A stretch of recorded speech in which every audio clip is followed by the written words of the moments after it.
guess we'll get started now.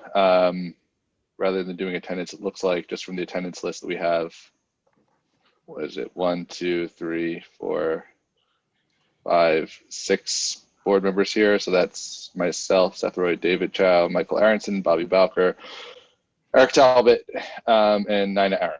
So those folks are here based on this list, and I guess we can get started. So we'll just for this work session, Jaime, we'll just kind of go through the latest agenda that's up there. We just kind of go through one by one. I don't know if there's anything that's up there that's going to be a little bit harder or more time consuming. Yeah, I mean, so the work session is obviously related to the meeting that's coming up. Yeah. There are a few items on the meeting list. I don't think that it makes sense to have a conversation about all of those. We did speak internally about maybe the focus of work session today be best spent on 90 and 92 South Highland and 2 Sherman. Those are 2 different projects that really they're a little bit more complicated. The other ones are a little bit more straightforward. Mm-hmm. So from that standpoint, I think that considering not getting too much into new business is probably not a great idea. And some of the other ones are just at various different levels of either not on the board for review, or really need to be handled kind of in a public forum, or stuff that has already had a lot of conversation. So with that, if it's possible, if it suits the chair, probably say start with 90, 92 South Highland. That's perfect. So that's Planning Board 01-2021. So that's 90 and 92 South Highland. So I don't know, just want to kind of go over what we're looking at on this one. This is, I think we looked at this once before, right? This is our second look at this one. Yes, it is. So I'm gonna share my screen real quick so I can pull up documents we can all look at the same time. Stephen Jones is in the attendees list. Okay.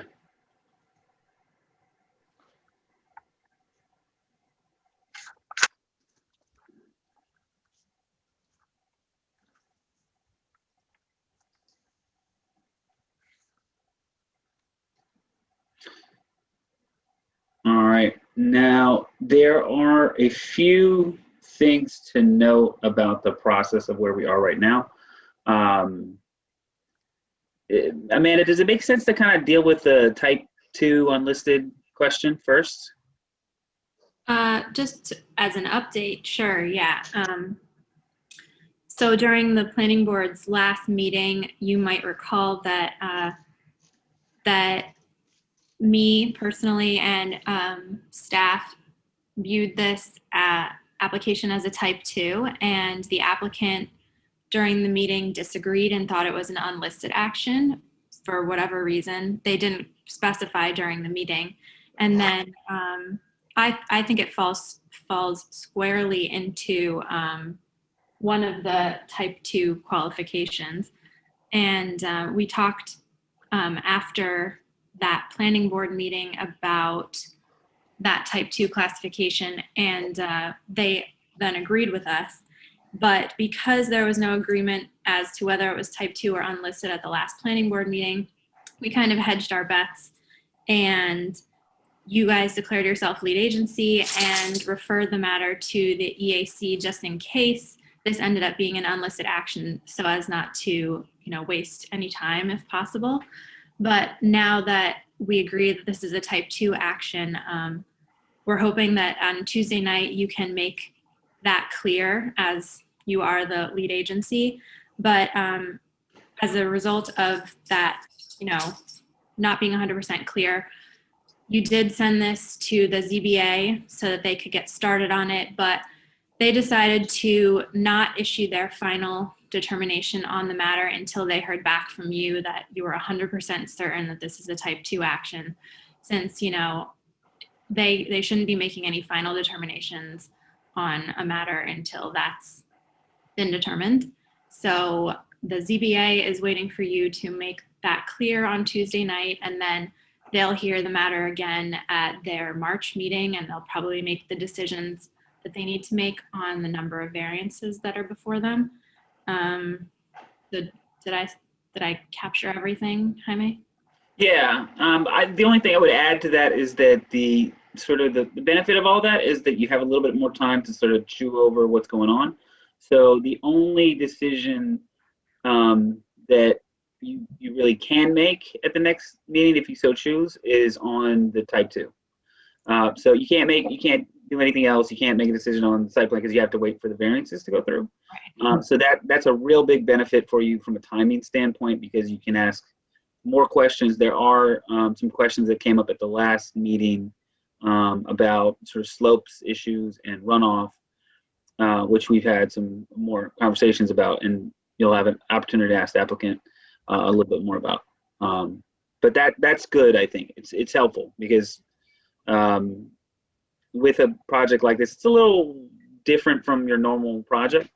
And the extra time will help. And it's also, fortunately not going to come at a big expensive time for the developer either. I think it ends up costing about 3 or 4 weeks, theoretically, but it's still pretty timely. So we're happy about that. And Jaime, there will be a letter issued by the EAC probably Friday, or at least no later than Monday, which will go both to the planning board and to the ZBA with regard to their recommendations, primarily with regard to stormwater as well as with regard to plantings at the area. Thank you, Stuart. Sure. So with that, we do have the applicant here. If you have any questions that you want to direct to the applicant, there's an opportunity to do that. I think this is probably a good time to talk a little bit about the stormwater issue. So we have had a few different site visits. I myself have taken a couple site visits there. Joe Agostinelli, the building inspector, checked out the site, and Esteban. Did you get a chance to get there after the snow had been removed? Yeah. I went after that wetlands inspection at 16 Rock Ledge. It did snow a little bit, but I did see how the grade is. The snow they didn't remove the snow by the fence, so it was a little hard to, without a shovel, to see what is going on once the water does hit the fence. So that was the only thing I wasn't able to see on there. But there is I did see that I can kind of see when water does hit the pavement or the asphalt where it goes. And it seems from just looking out there site-wise that a lot of the water does flow towards those 2 houses. Very depending where you're standing on it, you can kind of feel it too once you're out there.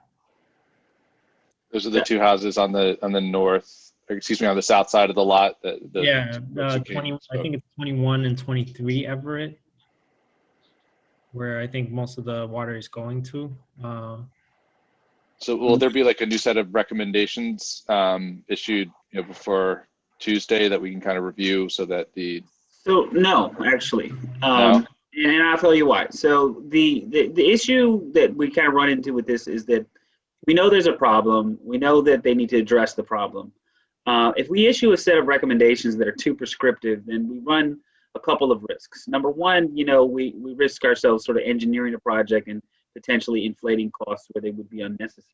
But we also, on the other hand, risk proposing something that is insufficient. And so if that proposal, which is insufficient, my computer can everybody see me? Nothing. Yeah. Yes. Okay, my computer just went black for some reason, I don't know. So if we propose something that's insufficient, right, and then it continues to be a problem down the road, then essentially we sort of directed and sanctioned a recommendation. It's probably just not a good idea to do it that way. So what we instructed the developer to do was to come up with a strategy that they thought would mitigate the problem, and then that will be reviewed by Keller Sessions. It would also be looked at by Paul Frioli, the village engineer, and then we can figure out if that makes sense. That seems like a better approach than us just saying, hey, this is what you got to do to fix your problem. So with that, Stephen, you're here. We've spoken about this in meetings. Do you know where y'all lie with coming up with some proposed strategies? Yes, and I have a light bulb above me. Good evening, everyone. Thank you for being here. just can't get the light to go on above me, so I look a little dark. I apologize. I heard everything you said, Jaime.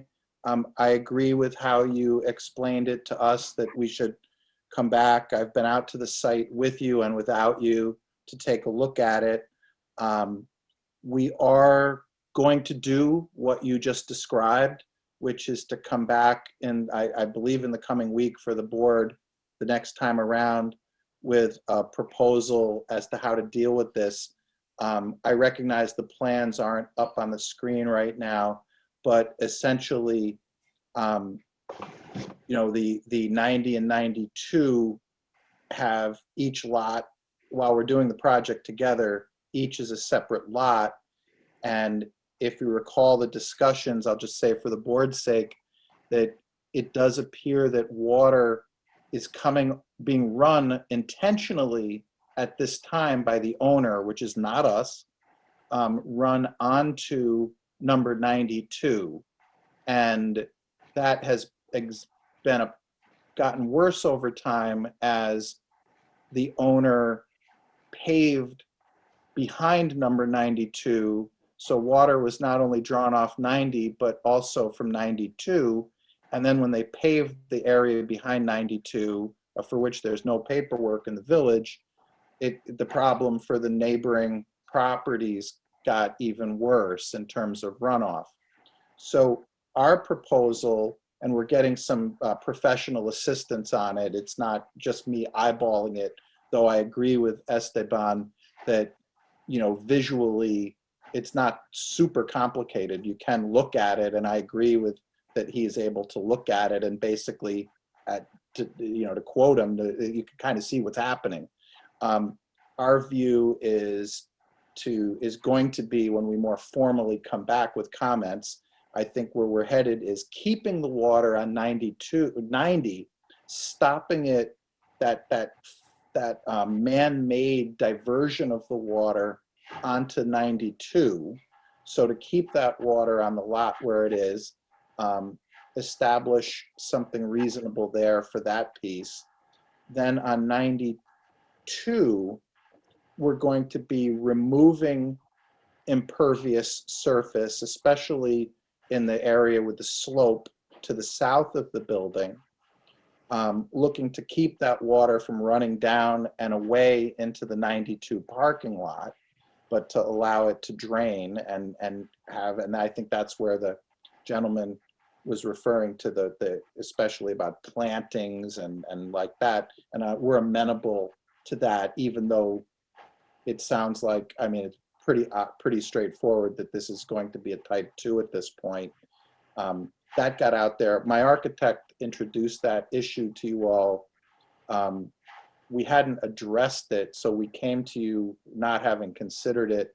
And I don't know that he thought it was exactly that it was not going to be a type 2, but my recollection is he basically said he didn't know and put it in your lap, when we all agree at this point that it's not a type, it's type 2, it's not unlisted. Nevertheless, we're still entertaining, we're still going to do something without regard to the authority of the EAC. We're still going to be removing the impervious surface, and we're still going to be doing something there about the drainage. The other piece is these properties that abut the parking lot on Everett that were mentioned. I'm accepting at face value, and I'll finish with this, accepting at face value the idea that there's water draining toward their properties. There's been no, other than the gentleman and the two homeowners stating it, there's been no demonstration of what the actual problem is, but I'm accepting the representations for purpose of coming before you next week. And we are going to be looking at some ideas to undertake that. I also, because we control the property number 94, the homeowner who's adjacent to that property on Everett, who's one of the same ones we're talking about here for this issue, and who's appeared before you to speak. he specifically has asked me to do a very small amount of work actually at 94 to divert water away from his property, that because 92 and 94, essentially it's a common area sloping down toward his property, which I told him I would do that. I have no obligation to do anything. It's not before this board and all that, but just to show my state of mind and my attitude about all of this, I've already told him that, when the snow clears, that, we're going to seek to, keep that water from going onto his property, which, by the way, is not from my property at 94, actually, any of it. It's all running onto my property from 92. Excuse me, yes, 92, which is not owned by me at this time. And I'm still going to try to help him out. That's where we are. Okay. Sounds good. Does anybody on the board have any questions about, I guess, the drainage issue for the most part? Well, we have the owner here. Prospective owner. I mean, you can ask about anything besides the drainage as well. So you're not limited to those questions. So if you do have any questions about the anything else, I know there was the parking question that we kind of left open. I guess that's kind of in the, we had left that with a couple of different possibilities, the land banking versus the kind of creating green parking spots, or pervious parking spots. I don't know if the owner has put any thought into his, your preference on that issue. Not to correct you, but applicant, not owner. I apologize. I corrected myself last time and I slipped again. I just want to make sure that, it's understood that I don't, I'm not in charge of anything yet. I'm just an applicant here trying to see if we can get toward a closing and buy this and understand what the approvals will be. So I'm open-minded about anything that makes sense on this. I don't have any preconceived notions of what the best solution is. As it's clear that we're on track to have adequate parking for the premises and the planned units. And, I personally like grass, but I think we're all in accord that we're going to open up as much impervious surface as we can on properties that were built a very long time ago. And, the meets and bounds can't be changed. Nor are we changing the footprint on either structure. So Chair, just looking back at my notes from your last meeting, I think you all had you had asked the rest of the board how they felt about, do we land bank and send them to the zoning board to get variances for those spaces, or do we have them do pervious pavers and actually develop the spaces for use? I think everyone felt pretty good about the idea of developing them with permeable pavers so that they can actually be used. And you had them talk about that issue so that it was figured out before they went to the zoning board. Right. And that's perfectly acceptable to us. I'm fine with the pervious pavers, to the extent that's necessary to use them. I understand, the care and maintenance is a little different than the macadam and all like that, but in the scheme of things, and it also helps, because a drainage issue has been raised as well. It's another way that we can help address and mitigate neighbors' concerns. I actually thought there was another question, that whether or not the land banking we even required a zoning variance if we're kind of reserving these places to comply. And that was, maybe I misunderstood that question, or maybe that was just, in my mind, that remained an open question, whether land banking required a zoning variance. I think it was sort of implied, just because they wouldn't be developing required spaces per the code. I didn't look into it further since I thought you were all pretty, I thought you had decided that you were going with the pervious paver idea. Yeah, no, the round table kind of got to that conclusion for sure. Yeah, I will add that I'm still in favor of land banking, but I know I'm a lone voice on that. Okay. Do we have any other open items on this one? Questions? No? All right. Okay. So I guess we kind of know what we need to do next week, and we'll have then another session before we can actually really move anything on this, but at least we know where we're heading. So with that, I guess we can close this one for the work section and move on to the next. Jaime, are you thinking that sorry, I can't scroll. Two Sherman is the next one that I thought we could pick up. Okay. So I'm going to take Mr. Jones off. Thank you. Good night. Thank you. See you next week. Take care. And I'm going to bring on Jose Cotto, who is the attorney for that project. Okay. So this is 2 Sherman. This is the zoning map change petition. Right.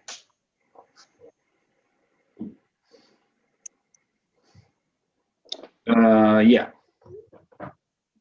So 2 Sherman Place, I think where we kind of left off, they had sort of described their whole project and their information. It's pretty, it's pretty uncomplicated, I guess, for lack of a better word. It's essentially they have a parcel of property that has a building that's over 100 years old on it, and they want to change the zoning from the zone that it is currently in to the zone that's on the other side of the property. This property has in the past been zoned commercially, zoned commercially essentially, until I think it was like 1990. And then for whatever reason, the building that again is older than the zoning code itself got rezoned to an S75 property. But I think that just from a planning perspective, practically speaking, it's very difficult to tear down an existing building, and especially one that's kind of on a weird shaped lot like this, that has a more intense use on it, and then convert it to a less intense use. Not to mention that just because of how it was used over the years, there may be some issues of contamination on the site and everything else. So it would be financially unfeasible for most developers to come in here and say, we're going to tear this building down and put a single family home, which is what would be required. So there's a lot of policy or planning perspective that say that it makes sense to convert this to that use, and it's not a particularly conflicting use in as much as it already exists right there next door, about 20 feet away. So, And I think when you showed the map last time, it actually kind of juts out in order to bring this property into the single family zone, didn't it? I mean, it isn't like we would be making a big change to do this. It seemed to me that it looked, whenever that change was made in 1990 or whenever, that it kind of just looped out to grab this one property, if I recall. yeah, I'm going to pull up the old maps so you can get a sense of them. So the original map, and I'm going to pull, I guess, one that's as far up. This is from 1973. And so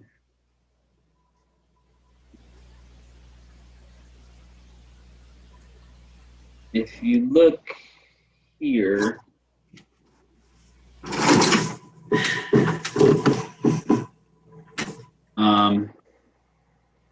so this is the property in question. It's actually right here. You have to reshare, Jaime. I think your screen's not sharing right now. Oh my God, I'm sorry. So here's the property in question. So you can see it's like this little cutout section here, and it was in the B2 district in 1973. It remained that way until 1990. And in 1990, for whatever reason, that line got shifted over, and it took this entire thing here and sort of included it in the adjacent S75 zone. So it was always from the original zoning code, which we have a copy of that as well. It was always, you know, a business use, but for whatever reason, it just, you know, it changed, and not knowing why, and you can kind of see here, this is that Sherman place. Let me see if I can zoom in a little better for you, make it clear.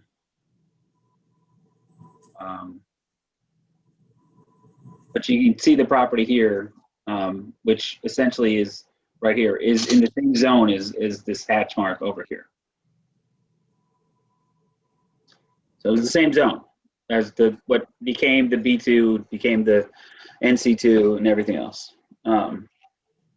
I mean, what's the goal? They want to change this to a commercial zone and redevelop the single family home into commercial structure? What is? Not at all. No. What they want to do is they want to just be a conforming use, because right now they're an existing non-conforming use, and so they have a business there that they operate, right? So you're allowed to operate one single business from that site. The individual who owns it has multiple businesses. They're all kind of adjacent fields, HVAC here, a construction manager there. But it was the view of the building inspector that to have more than one use would essentially be and help me with this, Amanda, like an intensification of the nonconformity. Yeah, that's And right. so in order to fix that, they would have to go and get potentially, you know, use variance, Yep. different issues down the road. And that may continue to be a problem if this use changes, but becomes a different type of commercial use down the road. So it doesn't really fix the problem, getting a variance. It changed the zone in there to be conforming use of what he's using it as. Yeah, it would either be tear the building down and get it into conformity, Yep. or change the use to, you know, to the adjacent use and get into conformity that way. Okay, perfect. Got it. Thank you. Since you guys don't need to hold a public hearing in order to make your report to the village board, which is what this is before you for, I think tonight would be a really good opportunity for you all to, you know, spend some time going through the criteria that needs to be in your report. And I can pull that up for you and we can talk about all that tonight so that maybe we can avoid spending a lot of time on that Tuesday night. How do you guys feel about that? Okay. So can I share? You can, yeah. Ready? Where'd it go? All right. So we talked about this last time, but for your purposes, this is a proposal that's before the Board of Trustees, and they've referred it to you for a report. It's a report that should be rendered back to the Board of Trustees within 62 days, but if you'll recall at your January meeting, the applicant and his attorney acquiesced to an extension of that time, so we have a little more time to get this report together. And these are the factors that we're going to be looking at to incorporate in whatever we draft back to the Board of Trustees. Can everybody read these? Yes. Okay. Didn't know if I need to make these bigger. So yeah, I mean, we were talking a lot about this property having been commercial in the past, but really we need to also examine these for other factors and talk about them a little bit and see what we can come up with. I guess, you know, my only concern, and I think I raised this last time, and I'm not sure where this falls in the A, B, C, or D category, maybe it doesn't, but just if by, you know, permitting this reclassification of the zoning. It allows more businesses in this property. I think, as I mentioned, there are residential uses that are catty-cornered to the site or diagonally across from the site. And I'm just wondering if we want to stipulate, or if it's necessary, maybe it's not necessary to stipulate any conditions in terms of impact on adjacent or diagonal residential uses, in terms of, I'm not even sure what the impacts would be other than increased traffic because there may be more businesses that are located in that building. But that would be, I think, my primary concern, that there not be any negative impact on the surrounding area, that it just sort of continue as it is now, which is not that noticeable a use if you go He by. already has multiple businesses operating out of there, right? In order to be in compliance, he wants to change the use. Is that correct, Jaime? He's really just looking for no change to the use. It's just a change to the map. The map. And he's operating these businesses currently. He's not adding new businesses. I thought he did want to add a few new businesses. Maybe I'm wrong. So, you know, here's the thing. He came forward and tried to get a sign permit that would list multiple businesses. And so it was at that time that it became clear that he was running multiple businesses. Mhm. And so he got a citation. In order to try to clear up the citation, we broached the topic of getting a variance. And it became kind of internally clear to us that there were some challenges with the whole process. What he would even be asking for and how we're going to make it work. So understanding that he's trying to clear it up, it's sort of like that's where it stays. All right, so he's been cited, but we're trying to clear it up. So we're working with the applicant, which I think is the right approach always, right? You know, you want to get people to be compliant. You don't really want to, Right. you know, be too onerous to businesses. So he is still running those businesses, even though he's technically not supposed to. So he's not adding anything new then. No. Okay. I think one question that I have would be like, is the existing building, how is it sized relative to what the zoning restrictions are? I mean, could he like get this change and then rip down the building and put in, a larger facility, or is he kind of already maxed out where there could be kind of no harm there? That's a good question. That is a good question. I mean, the building the building and the parking lot adjacent to the building are essentially zero lot line right now. The NC2 district does have some setback requirements. I don't imagine that he could build what he has there now. Again, as I do think he would be required to have some setbacks. The NC2 has a setback requirement of like 25 feet, I believe. Correct me if I'm wrong, Amanda. Gotta look. No, I'm not sure about, yeah. Let me see if I can pull up the zoning table as well. Yeah, sure. Do you want me to stop share? Yeah. Yeah, looks like you can pull it up. Yeah, I'll pull up the bulk table.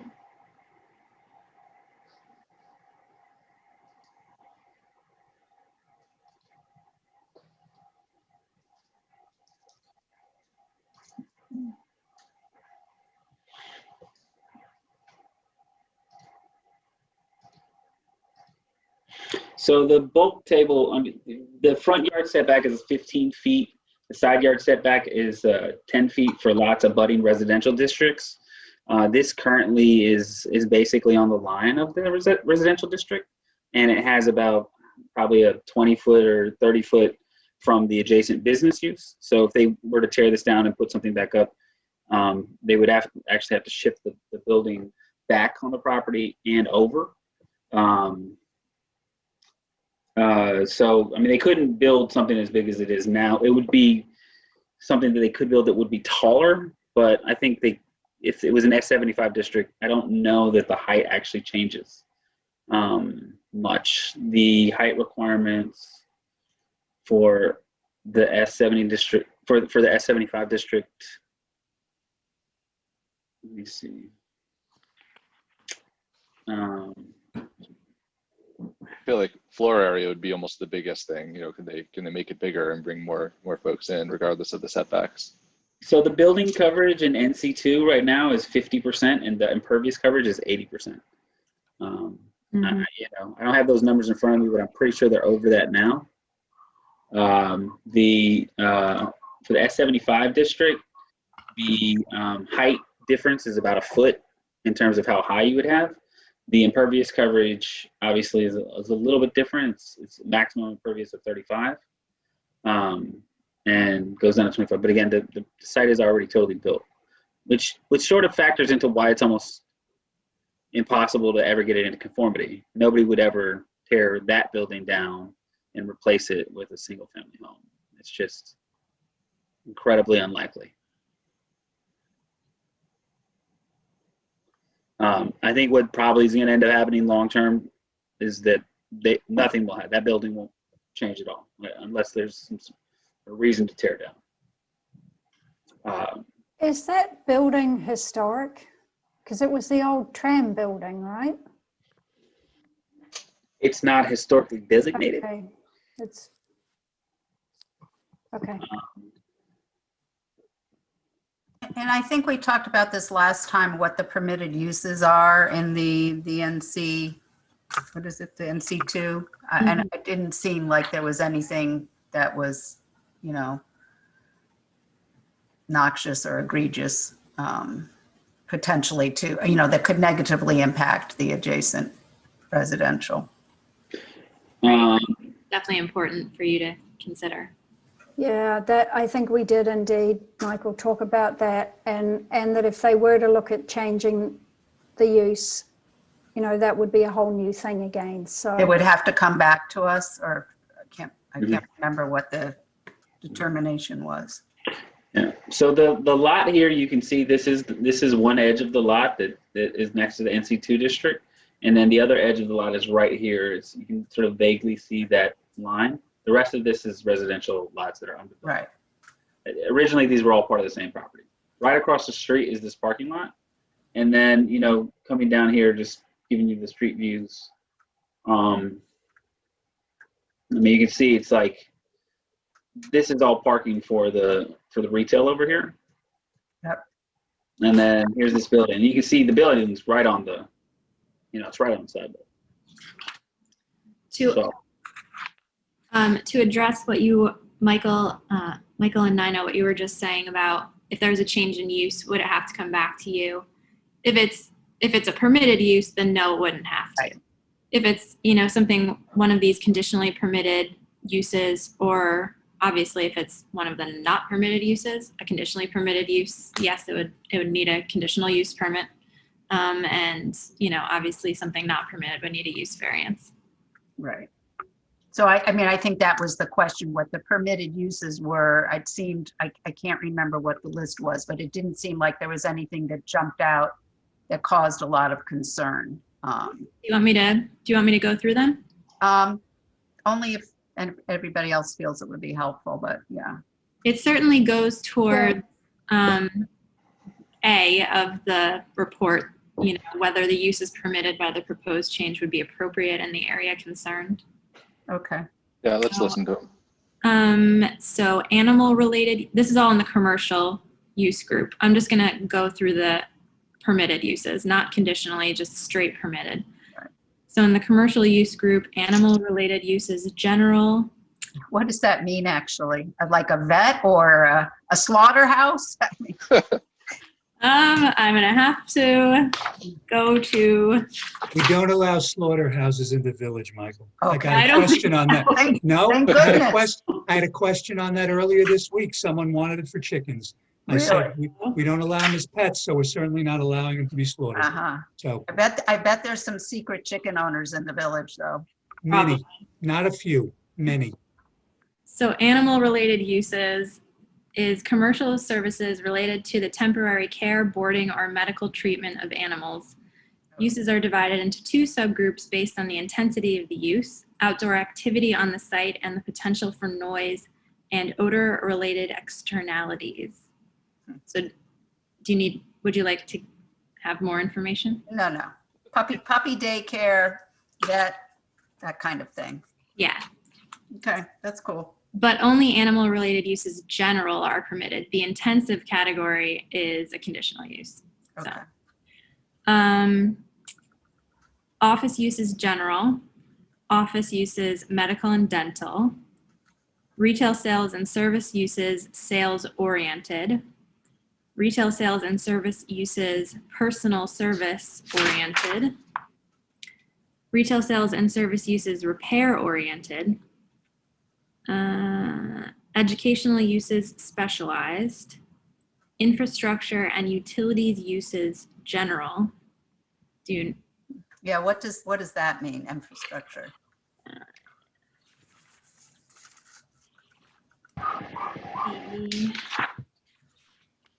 So, infrastructure, where are you? Okay. Public or private buildings, structures, and lands used to provide infrastructure and utility services. Uses are divided into two subgroups based on potential impacts to surrounding areas, including the number of employees and or visitors on site and the potential for noise and odor related impacts. So again, there's general and intensive, and the permitted subgroup is general. Okay. Not. Yeah, I guess I'm not entirely clear what that means, like whether it would be like a Con Ed site office or a. So I'll read the general. Infrastructure services that need to be located in or near the neighborhood or use where the service is provided. Examples of general utilities include water and sewage pump stations, stormwater retention and detention facilities, telephone exchanges, and surface transportation stops such as bus stops and park and ride facilities. Huh. Interesting. Yeah. Yeah. And actually, just to go back to the repair uses, I mean, right there on the corner is the auto repair and inspection facility, but conceivably another similar use could occupy this building if the owner sold to somebody else or decided to change, businesses. It conceivably could become a repair shop, which does have a different kind of impact on the surrounding area. Yeah, I mean, so it would have to fall into the category of a retail sales and service use repair oriented. I would say that probably is a lot lighter than, for example, a vehicle oriented use, which all of the vehicle related uses are conditional. Okay. Those would need a conditional use permit. So I don't know, I guess that would maybe be like a computer repair place or something, but I can read that one too. Not a Meineke muffler or something like that. Anything vehicle related Would have to be conditional. Yeah, is a conditional use permit. You want me to keep going? Sure, keep going. Okay. A municipal use is permitted, and those are all of the commercial uses that are permitted. Then in the industrial group, the only permitted use is an artisan workspace general. And that's it. Yeah, I mean, I don't know what everybody else thinks. I mean, it seems. So I want to mention to you that there are residential uses, I believe, above the first floor. Of this building? And in the NC2 district. Oh, in the NC2. Oh, those are conditional. Those are conditional uses, but those, what could happen here is somebody could say, hey, we're going to, put retail on the bottom and put residential above. So that is something that could happen if they wanted to tear it down. That is maybe a little bit more viable than just tearing it down to replace it with a straight commercial permitted type of use. And I don't want to neglect also that there are permitted accessory uses. Sorry, I didn't mean to skip over those if you want to hear those. Okay. Fences and walls, home-based businesses, home occupations, private garages, off-street parking and loading, outdoor dining, outdoor storage, outdoor displays, and signs.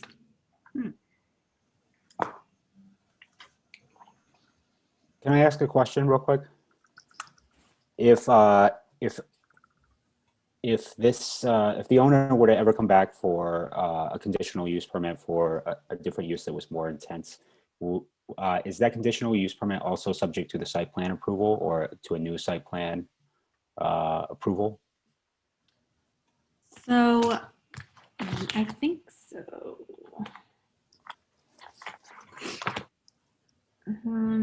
Yeah, I think the answer is yes. Okay. All right. Thank you. So if somebody came in and wanted to put in another, vehicular service station or whatever, then that would open up the gates for the full site plan review. I mean, probably it would depend on what their site plan looks like and if it, represents a change to whatever approved site plan they have on file. But I'm guessing a conditional use permit would likely trigger a site plan approval. Is probably what happens most of the time, although I don't know that we've had just a conditional use permit request. So I don't know if, Stuart, you have any greater experience on this. If they were to stay within the confines of the building as it is now, and they were doing something just within the four walls that they have up, they may not need to revise their site plan. Yeah, so if But would need to come for a conditional use permit, and you would, be able to review that and see what they are putting up. But it might not involve necessarily a full site plan review. there you go.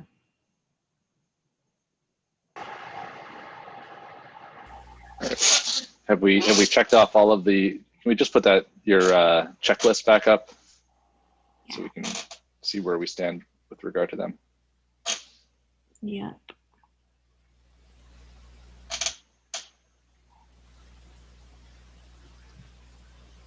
So the appropriateness, we talked about all of the various, as of right uses that somebody could do. We talked about, didn't really talk about infrastructure, but letter B. But it looks, they're kind of adjacent to and surrounded by other similar uses. So I don't know if anybody sees anything there. No. In accord with existing proposed plans in the vicinity. It's kind of, again, it's amongst the same district. Yeah, it's adjacent, right, Jaime? So I'm sorry, can you ask that question again? I was reading the checklist while you were talking. Is this property is adjacent to the NC2? Yeah, it shares a border with the NC2. So I don't think it would be a stretch. We can delve deeper into maybe some potential citations to the comp plan, but I don't think it would be a stretch to say that this would be in accordance with the comprehensive plan, especially because the zoning code itself wants to eliminate nonconformities. So this would help. Yeah, I'd have to take a look, but I'm fairly certain that the comprehensive plan is largely silent on this parcel. I don't think the comprehensive plan in 2009 spent a lot of time thinking about the S75 district at all, and this parcel in particular. So I think those types of questions are usually useful when you're talking about rezoning large properties, large sections, large areas, and making sure that, hey, we're going to rezone Croton Avenue. Is that in conformance with the comprehensive plan? In this instance, it'd be my view that it's somewhat fudgeable, that you could say this parcel really could go either way. The issue really is that the owner has a building that conforms with one use and wants it to be in that district. Yeah, I think on this point, we can address, that maybe there isn't much in the comp plan that addresses this site in particular or the S75, but like I said, it could be just the fact that eliminating nonconformities or bringing properties more into conformance with the zoning code is a good thing. And if you guys all agree with that, obviously, that's something that the Board of Trustees would. Yeah, I mean, I think it might be, you know, I've shown you the sort of the street views. It's worth like visiting that block, and you'll see it just sort of feels like it's a part of what's going on in the NC zone. I mean, I walk by there all the time and it's pretty innocuous. I do feel it would be a good idea to sort of proactively state the goal of eliminating non-conforming uses in our response. I think that wouldn't hurt. Okay. I don't know if others agree, but. Yeah, I agree with that. And, you know, I don't see any reason not to go ahead with allowing them to, you know, to go ahead with the zoning change. Right. I mean, to me, it makes sense what they're asking. Jaime, are there any, I know you guys, Seth, you touched on this, but are there any major proposed developments or plans in the vicinity of there? I'm guessing no. There are, somebody has reached out to us about building on those lots, building S75 houses. And you mean the site adjacent to it, right? Yeah. So somebody has reached out to us in regards to those lots. All of those lots and this property were one parcel. They were all sold off. Or they may have only been, this property was sold off and then they're trying to work on getting the other one sold off. But the developer who reached out to us, I think they were either in contract to buy or they were, you know, thinking about going into contract. We're looking to build, you know, S75 buildings. I mean, I just want to say that site, as long as I've been here over 20 years, has always looked like that, the adjacent vacant site. And that's why I sort of said, last time we talked about that, I sort of made an assumption that there may be some environmental issues on the site, because for such a large site, in what is, you know, facing a residential neighborhood, to sort of sit vacant. I mean, I'm sure there are other factors concerned, but I just sort of assumed that there was some environmental issues on the site, and that's why it sat vacant for so long. Yeah, I'm not sure when it was subdivided. And you know, I've only been a planner for like in New York for, I don't know, 12 years. But as long as I've been here in the last 12 years, it's been nearly impossible to finance single family homes. So you are starting to see now some people are financing single family homes because people are leaving the city and they want to live in a house in Westchester County. But up to that point, it was multifamilies, condos, in some places. It's been tough. It's not a great market for some of these dense urban areas to invest in the cost of construction to build a single family home. These are S75 lots, so it is not, you know, super surprising, considering it's probably cheaper to buy a house and fix it up and resell it than it is to actually build a brand new construction on these lots. So, you know, that there's movement now is not surprising. That there hasn't been movement for the last 15 years is also not surprising. And if it was not subdivided before that, then it you know, they didn't, you know, they had no intention of selling it at that point. So, right. And I guess to that point, there's no adverse, you know, if the zoning change were to go through, while the setback for the commercially zoned space would be different because it's abutting a residential zone, it doesn't impact any setbacks or any it wouldn't impact the residential lots in any way or change how they would, you know, change any setbacks or change how they could develop those sites. No.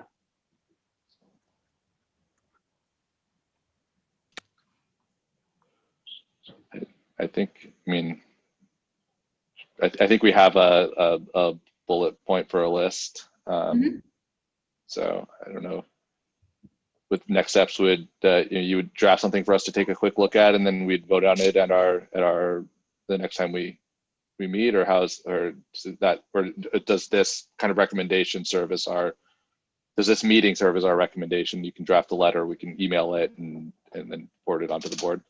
So the last time we did an amendment and you guys did your report, we drafted a letter for you guys to then take a look at your next meeting and make any tweaks or whatever you wanted and approve and formally send on to the Board of Trustees. So we'll do that same thing here. I don't know if I'll have a draft ready for you Tuesday night, but I'll do my best, and we can take it from there. Hopefully I'll have it ready for you Tuesday night. If not, it'll be ready for you at the next planning board meeting. And Amanda, does it require like a vote, or can it just be passed via email? I don't think it requires a formal vote. I mean, it would be a good thing to have on the record. It's not a public hearing issue, but I think we took a vote when we did the zoning change for Secor Road because it's just good practice. It sounds like we had the time frame extended in the last one. We're trying to move this quickly, so. Yeah. They're using the lot, right? There's nobody's, they're. Yeah, I mean, it's always, if there's clarity, it's better to get it done quicker, slower, but if it can't be done, then it is what it is, Yeah, I don't think it'll be a complicated report to the Board of Trustees based on your discussion. Yeah, I mean, Stuart, you can probably weigh in on this, but when would the first time the Board of Trustees would even be able to take back up this matter and set forth a public hearing on it? Depending when we get the recommendation from the board, it would likely be briefly discussed at a work session. Then there'd be a resolution to call for a public hearing. The public hearing would be held 2 weeks after that. Most likely then it would close that night. I'm not expecting a large number of people to come out, although one is always surprised. And then 2 weeks after that, you would probably have the vote to approve the text change. So, depending when we get it from you, if you get it in time for this meeting, which Amanda said most likely would not happen, the board would next have a work session on the 10th of March. They could call for the public hearing. They could make the resolution on the 17th, which would mean that the public hearing would be in early April. And so we're probably looking at sometime in April, probably in May would be the most likely scenario for the board to both have the public hearing and certainly vote on the text amendment as I'm thinking through the schedule now. I will do my best to get you guys a draft for Tuesday night because I don't want to set this back a whole month. Just since we did take the time tonight to discuss this at length, so get you guys something so that we can look at it on Tuesday night. Thank you. All right. Thank you. So we do have the applicant here for 70. Well, I'm sorry, before I jump into that, is there anything else regarding this matter, or do you want to move on to the next matter? I think we're ready to move on to the next matter. Okay, all right. So Thank you, Mr. Cotto. And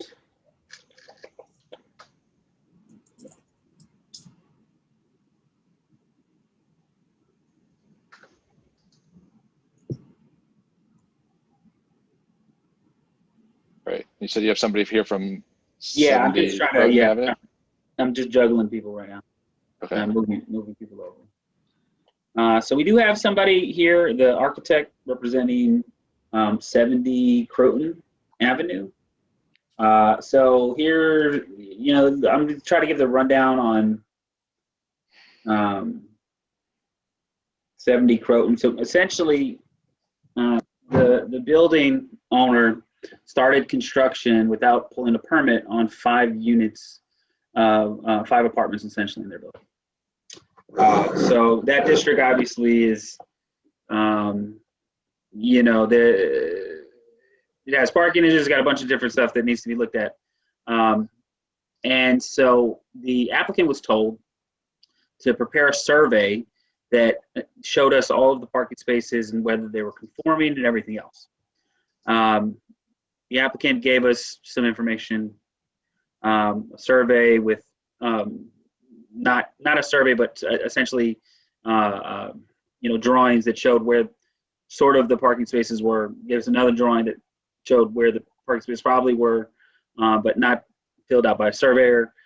So what we're waiting on right now is the applicant to provide us a survey that shows where the parking spaces are specifically, so that we can get back to them on what exactly the variances that they will need in order to get an approval. The architect is here today. I'm not sure that there's a lot to talk about.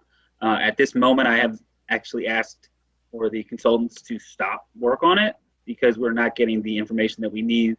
And I am concerned that if they continue to review documents that aren't what was asked for, that the applicant is just going to incur additional escrow fees.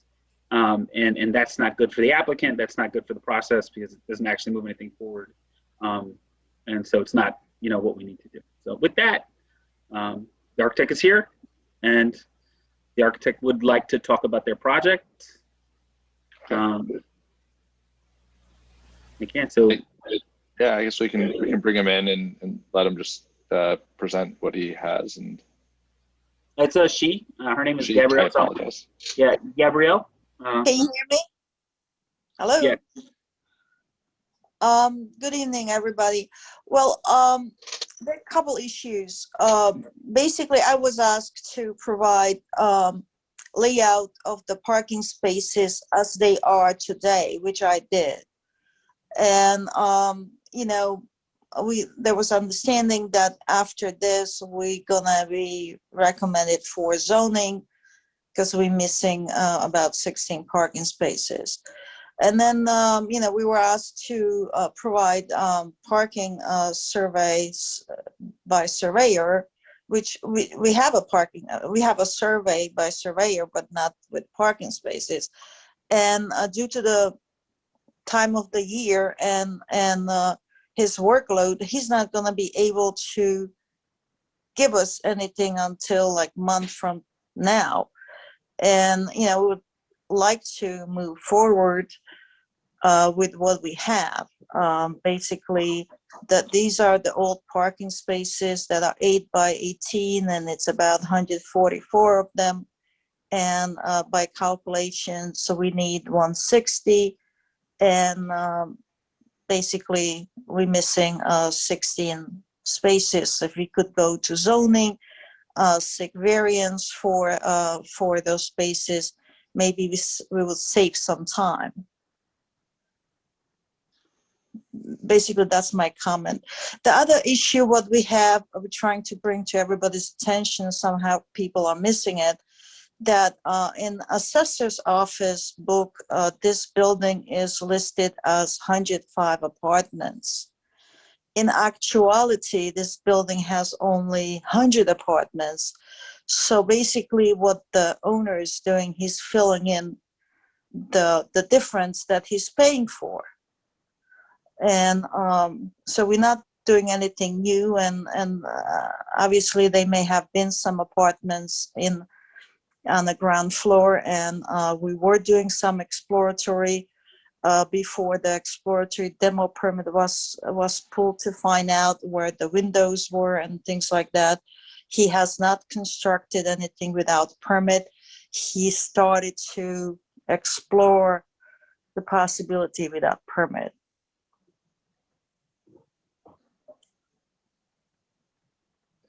I guess, and Jaime, you guys have looked at this, and you're waiting for the survey before you really make any other. Well, yeah, I mean, I want to, I don't want to misstate what my understanding of this is, but I believe that, they were stopped by the building department for constructing stuff. So the statement that was just made that they weren't doing construction, by my understanding, is inaccurate. The issue with any variance is that, Nina has been on the zoning board. I'm sure many of you have attended zoning board meetings, but when you grant the variance, you grant the variance for 2 feet or 3 feet or 5 feet. or you grant a variance for, certain number of parking or certain number of distance from. And so without having that accurate information, it's impossible to actually write up the variance that they need and ask for it. So you can't just sort of say, well, we think that the parking is here, or we think the parking has existed. They don't have an existing approved plan for the striping, so they can't fall back on that. And so, it was made pretty clear, pretty plain to the owner, to the applicant, frankly, to the architect here, in written form, the exact information that was needed. So there's no way for anybody to move forward until that part of it is cleared up. So as soon as we have a very clear application, we can do that. I think that, the challenge that we have right now is that in an attempt to accommodate, we allowed this applicant to get on this board. That's probably not the best idea. We probably should have waited to bring the application forward. So, lesson learned. In the future, once we have a final application, they'll end up on this board's docket and not before. Well, we did provide you with calculations, and we provided the layout of existing spaces. Only thing we don't have right now is the spaces depicted by surveyor, and information is there. I respectfully, almost doesn't count, right? So we need that information in order to give you your referral letter so that you can be moved on to the zoning board. Right now, you can't be referred on to the zoning board for variances because we don't have a final understanding of what those variances are. And that's really all it comes down to. It's not a super complicated or convoluted process. It's just as soon as we have a surveyor sign off on the location of those parking spaces, I can hand it back over to the consultants to take a look at it, and we can get a referral letter out, and then we can move the project forward. And that's it. It's not complicated. It's really basic information. Well, we just have to wait for the surveyor to come to our property, and obviously he won't come when the snow is on the ground, so we're gonna be delayed. Well, I'm with you, Jaime. If the information isn't there, then there's really nothing more to talk about at this point. Great. I agree. I also agree. Okay. All right. So we'll wait for that information, then we'll come back to this at that time. Great. All right. So it does look like this night has gone a little quicker than I thought it would. So Can I ask a quick question, not to slow things down, but I don't know if I have the most up-to-date version of the agenda, but are we dealing with Birch Brook again? We are. So it's considered a continuing application because it's part of the same application. It's not. It's not new stuff. Are we just new stuff? extending? Yeah, it's just an extension. But we can go Extending over our it previous approval? Yeah. Okay. I mean, I know there's some board members here who may not have been around for the discussion on that, so I don't know if they need to be filled in quickly or not. I don't know. Well, Nina might be familiar with it because it was on the zoning board as well, right? I'm trying to place it. If you First say one? something about it, I'll. it was a remember. 5-unit subdivision over on. Is that Macy Road? No. Off Holbrook. It's to the bottom, yeah. Yeah. There is one unique aspect to this that I think is worth talking about today. The Birch Brook project, because it's not a final plat plan and it's not a final approval, will need a wetlands permit. And that wetlands permit is going to be required to be provided, or at least reviewed for approval by this board. So this board would grant a permit if it's going to get one. So it is going to come in front of this board eventually for that, if it moves forward with construction.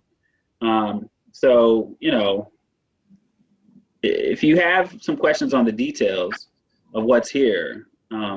It didn't need the wetlands controls were not in place when we first approved that. Is that correct? Because I don't recall us That is talking correct. Yeah. that it needed. So this is because of the new approvals. Okay. Yeah. you they had- were- When you had initially considered this application, you did do a seeker review, and Kellard and Sessions did evaluate the wetlands. The wetlands were not staked out, but what's the word I'm looking for? Esteban, can you maybe help me? They were delineated. And so there were some controls put in place, but now because the wetlands local law was passed, they do require a permit. However, I don't know that we need to get too far into the weeds in terms of that issue when it's just up for an extension, but that's up to you all. The applicant will be there, or at least his attorney will be there on Tuesday night, and they're well aware that they need a wetlands permit at this point, so. And there's no reason that permit should stand in the way of an extension? I don't think so. That when they come before you for their final subdivision plat, that's when they'll be also seeking a wetlands permit, because they don't have they have final site plan approval. They don't have their final subdivision approval. And so that's why they still need their wetland permit, because they don't have final subdivision. So they're just seeking an extension of the site plan, and I think that's it, right? Yeah. Is it site plan and the preliminary? Preliminary Preliminary plat plan. Okay, there you go. Yeah. Okay. All right.